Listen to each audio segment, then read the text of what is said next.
Imagine this: you're standing on the edge of a cliff, the wind whipping against your skin, your heart beating in your throat. Below you, a vast expanse stretches out, an endless horizon of possibilities, of choices, of paths not yet taken. But in your chest, something is stirring. It's an unnameable feeling, an invisible hand pulling at your very core, urging you forward. It's the kind of call that can't be ignored, that seems to echo not just in your mind but deep within your bones. It's the sound of something primal, something ancient, something divine. You hear it, don't you? The calling. But here's the paradox: the call isn't a voice in the traditional sense. It isn't a clear, distinct message that you can decipher in logical terms. It's more of an overwhelming presence, a sense of being summoned to something greater than yourself. And yet, there's a part of you, perhaps the loudest part, that doesn't want to heed it. It's not that you don't hear it. No, it's that you know, deep down, that answering it will change everything. It's not an invitation, but a demand. It isn't a choice, but a force of destiny. The question now is this: why is it so terrifying? Why, when you stand on the precipice of something so vast, so meaningful, does your instinct scream at you to turn away? What is it about this calling that strikes fear into the very heart of your being? And, perhaps most unsettling of all, why does this fear only make it louder, more urgent? There's a sense of urgency that seems to ripple through the air around you, a heaviness that presses down on your chest.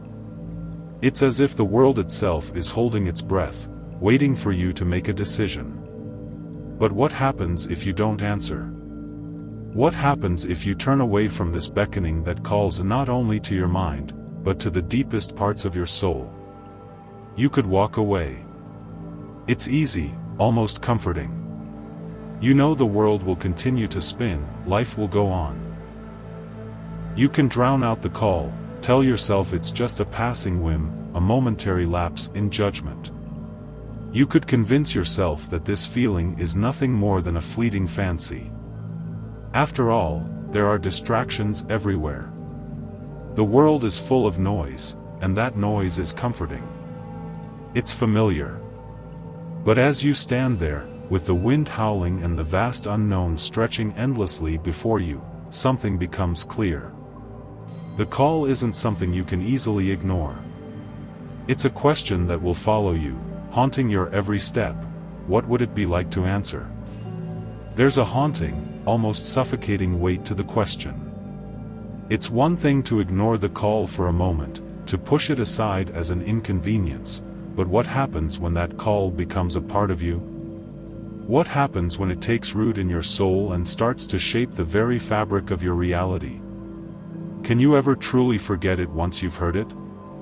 And yet, as much as you might fear it, as much as you might try to outrun it, there is a strange pull, a magnetic force, that urges you to look deeper. What is it about this calling that feels so right, yet so terrifying? Why does it seem to tear at the very core of your being, asking you to make a choice that you know will alter everything? Perhaps, in the quiet moments, when the noise of the world fades away, you start to realize something. The question isn't really about whether you can answer the call. The question is whether you can live with the knowledge that you could have, but chose not to. What does that make of you? So, you stand there, teetering on the edge. The wind continues to howl, the vast unknown continues to stretch out before you, and the call grows louder, more insistent. But the deeper question remains, unresolved. What happens when you answer a calling from God? You already know the answer, don't you? Or at least, a part of you does. But, in that moment, it doesn't feel like a choice. It feels like a decision that has already been made for you. You just don't know it yet. And so, with the wind in your face and your heart racing, you begin to step forward, into the unknown, into the mystery that lies beyond the cliff. But what will you discover once you take that first step? What will change when you give in to the pull, to the call, and allow yourself to become something new? This is where the story begins. Now, take a moment and reflect. What would it be like to take that step?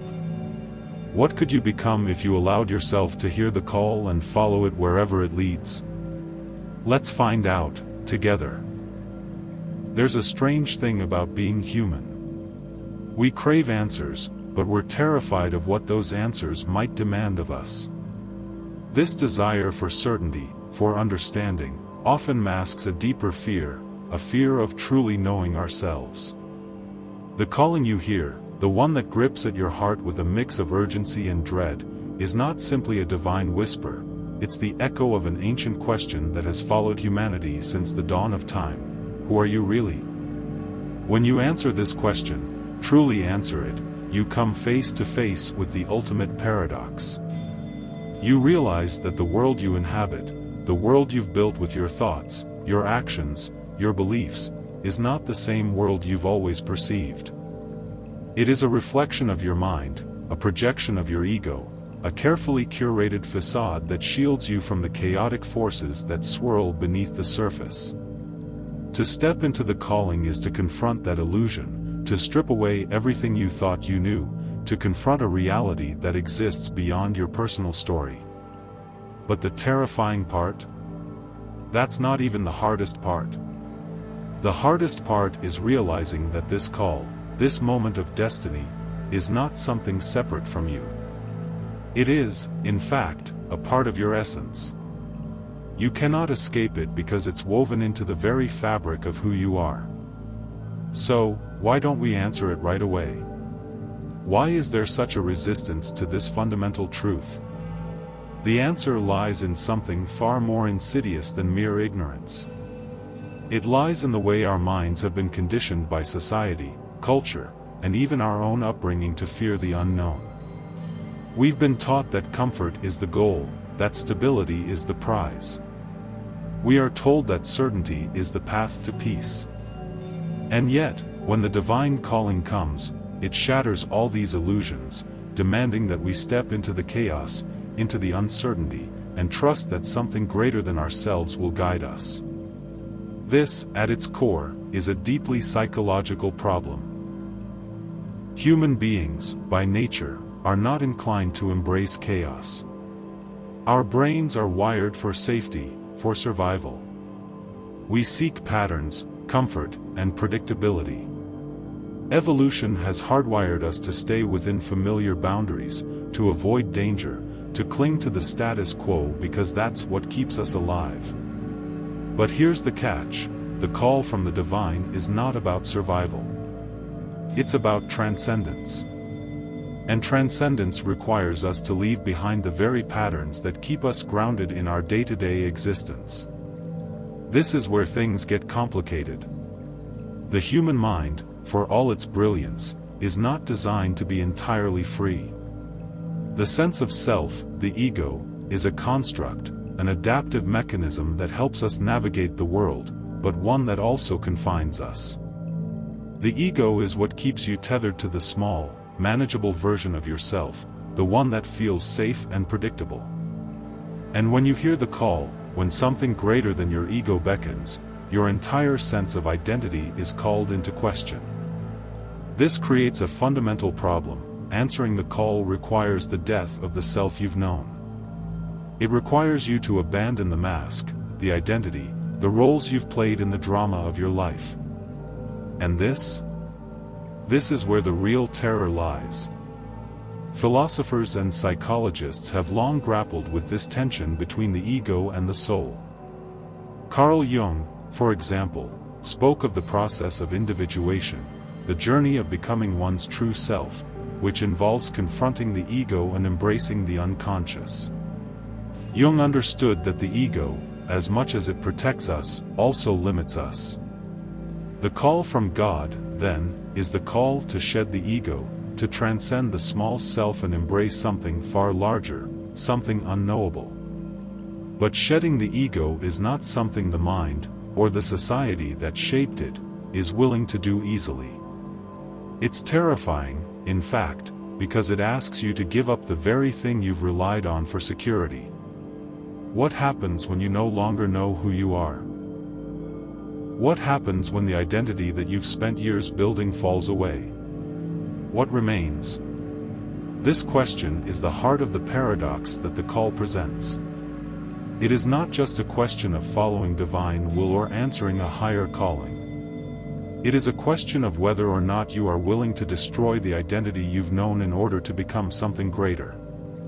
The fear that rises within you, the hesitation, the resistance, is not just fear of the unknown. It is fear of the annihilation of the self, fear of letting go of the very thing that has defined you. It's easy to see why people run from this.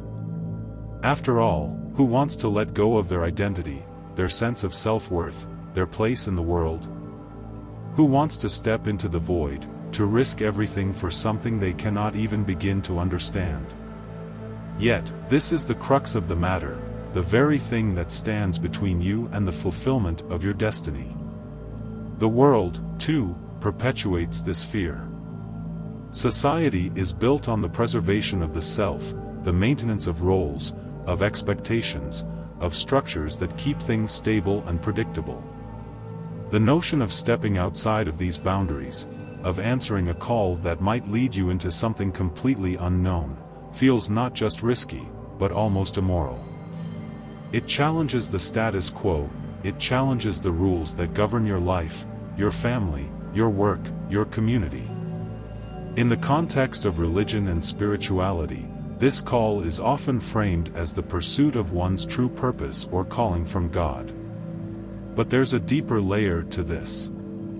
The act of answering the divine calling isn't just about fulfilling a religious duty, it's about transcending the limitations that your mind and society have placed on you. It's about reconnecting with a primal force that exists beyond thought, beyond identity, beyond ego.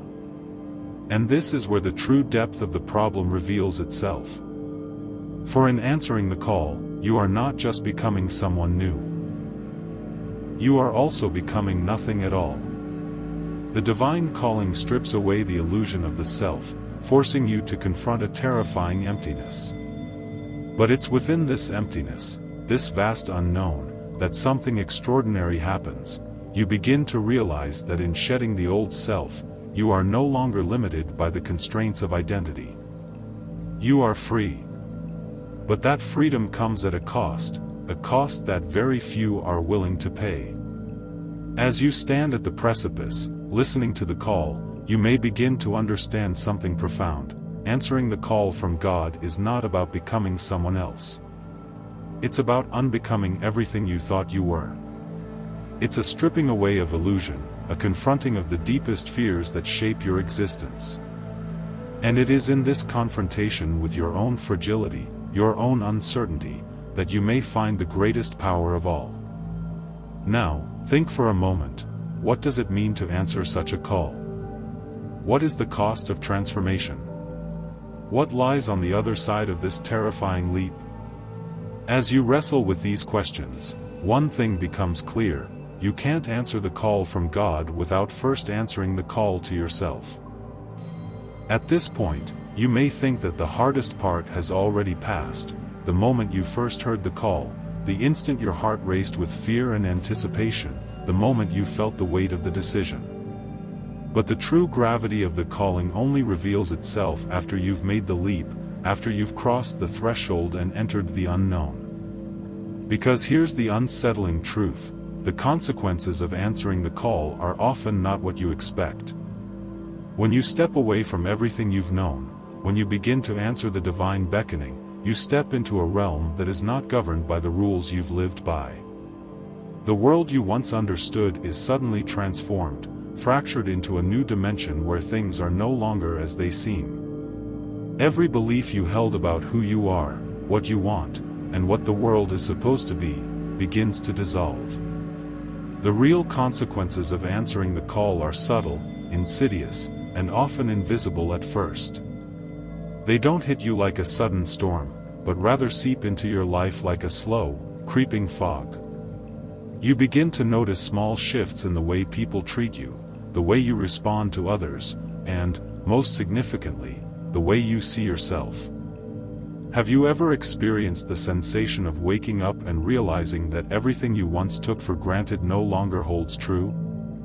The steady ground beneath your feet shifts, the life you once thought you were building suddenly feels like a fragile house of cards. You begin to see how you've been shaped by external forces, by society, by expectations, by the mask you've worn so long that you no longer know who you are without it. This is the consequence of stepping into the calling. The world that seemed stable and predictable is revealed to be an illusion, a fragile construct you've been clinging to in an attempt to preserve the self you thought you knew. But the truth is this: the calling doesn't just reveal a new reality. It forces you to confront the hidden, unconscious realities of your existence. It's easy to ignore the cracks beneath the surface of your life when you're caught up in the busyness of everyday routines. But once you answer the call, those cracks become impossible to ignore. Psychologically, this shift is profound. When you begin to live in alignment with the deeper calling, you start to see the ways your mind has been conditioned, how your beliefs about the world, about success, about love, about fear, were formed not by your true self, but by external forces. It is as if the lens through which you viewed the world begins to shatter. You see not just yourself, but the entire societal construct for what it truly is, an artificial construct designed to keep you in a constant state of striving, of longing, of unease. But the disorienting part? This shift in perception can be terrifying. When the ego no longer holds the reins, the familiar identity that defined you for so long begins to fade, leaving behind an unsettling emptiness. You find yourself asking, "Who am I now?" This is where the unseen consequences truly begin. You can't go back. You can't unsee the truth that has been revealed to you. Once you've crossed into this new realm of awareness, the idea of living in ignorance, of slipping back into the comfort of your old self, becomes impossible. There's a sense of alienation that sets in, a feeling of being detached from the world you once knew, a sense of floating in a space where everything is new, uncharted, and unfamiliar. What's even more unnerving is that this alienation is not temporary. You may have thought that once you had embraced the calling, you'd be greeted with a sense of purpose and fulfillment, with the certainty that everything was now aligned and clear. But in truth, the opposite often happens. The deeper you delve into the call, the more you begin to realize that there are no final answers, no neatly packaged resolutions. The calling, in its purest form, is not about arriving at a destination, it's about living in constant, unsettling transformation. This is where the cognitive dissonance begins to take hold. The mind doesn't like ambiguity. It doesn't like not knowing. It craves certainty. Yet, when you step into the divine calling, what you receive in return is not certainty, but a constant, ever-deepening question: who are you, really? You may begin to notice how this sense of dislocation affects your relationships. People you once held dear might not understand you in the same way anymore. They might see you as distant, as disconnected, as someone who has moved beyond the version of themselves they thought they knew. Those old ties, those comfortable connections, might start to fray, and with them comes the inevitable sense of loss. The very relationships that once anchored you to your previous life now seem to be pulling you in the opposite direction. You may find yourself surrounded by people who are still tethered to the world you've just left behind, and the distance between you and them becomes more pronounced. They no longer share your worldview, your sense of purpose, and you may find yourself questioning whether they ever truly saw you for who you were, or whether they simply knew you for the role you played. This feeling of estrangement can be painful, disorienting, and lonely. You may begin to feel as though the very essence of your being has shifted, but no one else can see it. They continue to view you through the lens of your old self, and no matter how hard you try, you can't seem to bridge the gap. In this way, the unseen consequence of answering the calling is a form of alienation, not from the world itself, but from the versions of yourself and others that existed in the world you've left behind. But the deeper consequence, the one that truly makes you pause, is the realization that the calling doesn't come with a map, a guide, or a comforting end point. There is no finish line. Instead, you're asked to keep going, to keep questioning, to keep evolving. You are perpetually unfolding. The real cost of answering the call is the loss of any illusion of control. And this is precisely what the human mind fears most. We fear not being in control, not knowing what comes next. We fear living without the security of a well-defined self, without the comfort of an answer we can cling to. The divine calling, however, demands that you step outside of that control. It demands that you let go of everything you thought you knew, and trust that the journey will reveal itself in time. But here's the catch: you will never arrive at a final answer. The journey is the answer. The truth isn't found in a single moment of realization or understanding. It is found in the continuous unfolding, in the daily act of surrendering to something greater than yourself. And as you come to terms with this, the question shifts. It's no longer just about what happens when you answer the call from God, it's about what happens when you allow yourself to live in the mystery, to embrace the discomfort of not knowing, and to trust that each step forward is a step toward becoming who you truly are. So, the question now becomes, how long can you stay in the unknown? How long can you continue without the reassurance of certainty, without the security of the self you once clung to? And what, then, does that mean for the life you're building, if it's even still your life at all? Stay with that question. Keep moving through it, because the journey is just beginning. In the midst of this inner chaos, something unexpected happens. The very tension that arises from the call's consequences, the disorientation, the loss, the alienation, becomes the seed of rebellion. It is this rebellion, this radical shift in perception, that allows you to break free from the chains of ego and societal conditioning. And it is this rebellion that, paradoxically, marks the beginning of your true freedom. The calling to step outside your old life, to let go of the self you thought you knew, is not a gentle invitation. It's a force that demands everything of you. But here's the most radical truth of all: you don't have to wait for permission to answer the call. You don't have to wait for some divine intervention, some miraculous sign from the heavens. The rebellion begins when you decide that you are no longer going to live on autopilot, no longer going to conform to the expectations placed on you by the world or even by your own past. This is where the real revolution happens, when you decide, consciously and unapologetically, to reject the comfort of the old self. It's a choice that feels terrifying, but liberating all at once. The problem is, we've been taught to stay in our lanes. Society is designed to keep us in predictable, safe patterns, where we're allowed to thrive within established norms. But the calling to transcend the self is not about thriving in the old world, it's about creating a new one. A world that begins not from what is imposed on you, but from what arises within you. But how do you make that shift? How do you rebel against everything you've been taught, everything that has shaped your identity, your sense of security? The first step in this rebellion is to become acutely aware of the invisible forces that have shaped your life. The beliefs you've inherited about success, happiness, love, and fulfillment are not your own. They are projections, reflections of a society that prioritizes stability, productivity, and conformity. You must question them, scrutinize them, ask yourself, what do I truly believe? What do I truly want? This isn't just an intellectual exercise. It's a gut-wrenching process of peeling back the layers of your existence and confronting the beliefs that have held you captive. You may be surprised to discover that much of what you've worked for, much of what you've strived toward, was never your dream to begin with. It was the dream of your parents, your culture, your peers.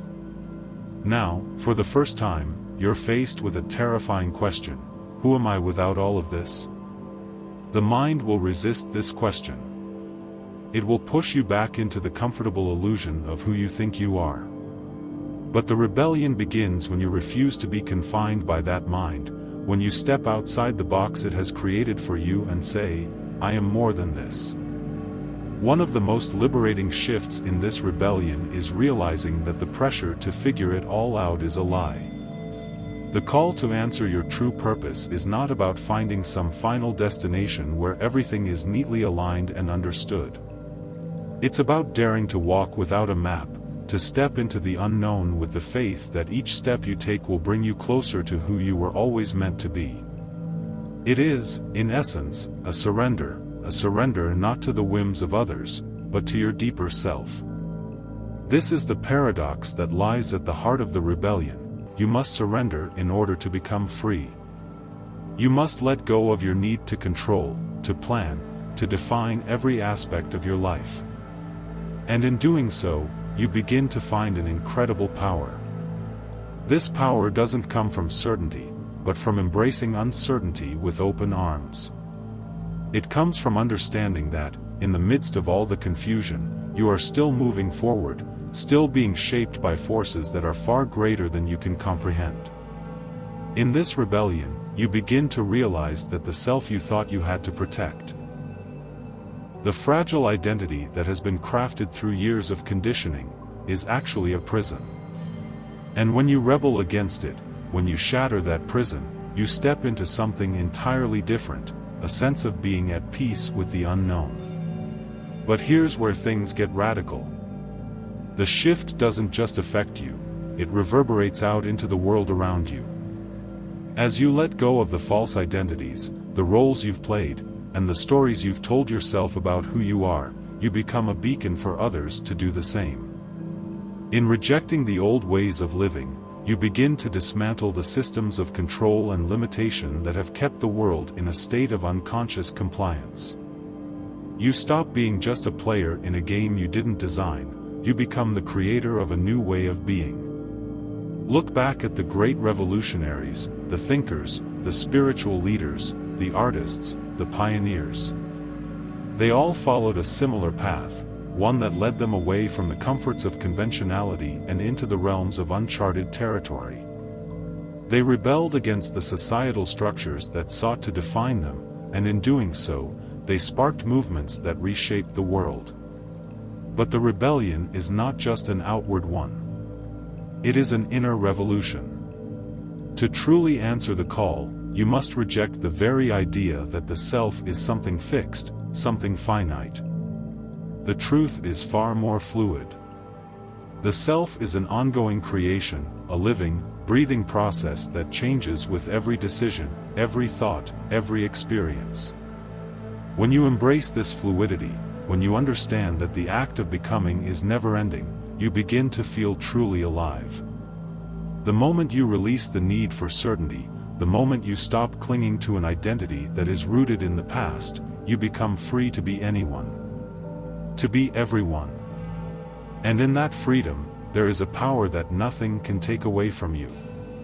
But this rebellion is not easy. It demands everything from you. It will ask you to burn bridges, to abandon old beliefs, to walk away from people who don't understand your path. It will leave you standing in a void, questioning everything, without any clear answers. But that's exactly the point. This rebellion is not about achieving certainty, it's about embracing the uncertainty and trusting that in this raw, unrefined space, you will find your true self. And as you stand in that void, ready to face the unknown, you will come to realize the most profound truth: freedom is not found in certainty, it is found in the willingness to step forward without knowing what will come next. As you continue on this path of rebellion, ask yourself, what is the worst that could happen if I fully surrender to the call? What is the price of living a life that is true to my deepest self, no matter the cost? The answer is simple: there is no cost. There is only liberation.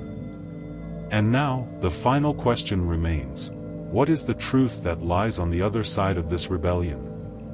What lies beyond the discomfort, the uncertainty, and the pain of breaking free? Let's find out. Now, standing on the precipice of everything you thought you knew, there's one final question that looms over you. What comes after the rebellion? What is the ultimate truth that lies just beyond the pain of shedding your old self, the fear of confronting your deepest uncertainties, and the risk of living without the comfort of the familiar? The answer comes not in the form of a revelation that you can hold in your hands, not in the shape of a tidy understanding that you can place into words. It is something far more visceral, something that strikes you not as an idea, but as an experience, a deep, undeniable truth that rewires the very way you see the world. Here is the ultimate realization: you are already everything you seek. This is not an empty platitude. This is the profound shift that comes when you have been broken down by the call, when you've shed your layers of false identity, and when you have allowed yourself to step into the unknown, the uncomfortable, and the uncharted. In doing so, you begin to see that all of the answers you've been chasing, all of the roles you've been trying to play, all of the pieces of yourself that you thought were missing or fractured, they were never truly lost. They were always there, just beneath the surface, waiting to be uncovered. When you surrender to the divine calling, you stop chasing something outside of yourself. You stop looking for validation, for approval, for certainty from the external world. The paradox is this: in answering the call, you realize that the self you've been seeking is not something you need to find, it is something you need to uncover. This is where the deepest truth lies. You are not on a journey to become someone else. You are on a journey to return to who you have always been. And that person, who you truly are, is not defined by the roles, the identities, the stories that have been placed upon you. The person you are is vast, fluid, and ever-evolving. It is a being that transcends time, identity, and limitation. The calling was never about external achievement or worldly success. It was always about reconnecting to the infinite potential within you. The life you were meant to live was never about fitting neatly into the molds that society and your ego have crafted. It was about learning to trust that everything you need to become who you truly are already resides within you, waiting to be unlocked. In a sense, the call from God, this force you've been resisting, the one that has drawn you away from your old life, was not a summons to something far away. It was a reminder that everything you've been searching for is not found in the future, but in the present moment, in the depths of your own being. But here's the catch: this truth is so simple that it's often overlooked. The mind is quick to seek complexity, to find complicated paths and elaborate solutions. Yet, the greatest revelation is the most direct. The truth of who you are is not something to achieve or attain. It is something to remember. It's like standing in front of a mirror and realizing that the reflection staring back at you was always you, only you hadn't been able to see it until now. All the fragmented pieces of yourself, the doubts, the insecurities, the fears, have dissolved in the presence of this truth, leaving you standing fully in the light of your own potential. This is the essence of freedom. You no longer need to chase approval or success. You no longer need to mold yourself into an image that you think others will love or admire. You no longer need to hold on to an identity that was never truly yours to begin with. You are free because you are no longer bound by the illusion of lack. The true meaning of answering the divine call, then, is not found in what you do. It's found in who you are. The paradox of this realization is that, by surrendering the need to control your destiny, you have finally opened yourself up to it. By abandoning the masks, the roles, and the stories that limited your view of yourself, you have become open to the possibility of becoming more than you ever thought possible. When you understand this truth, that you are already everything you seek, you begin to see the world differently. The external world, which once seemed to govern your sense of worth and direction, now becomes secondary.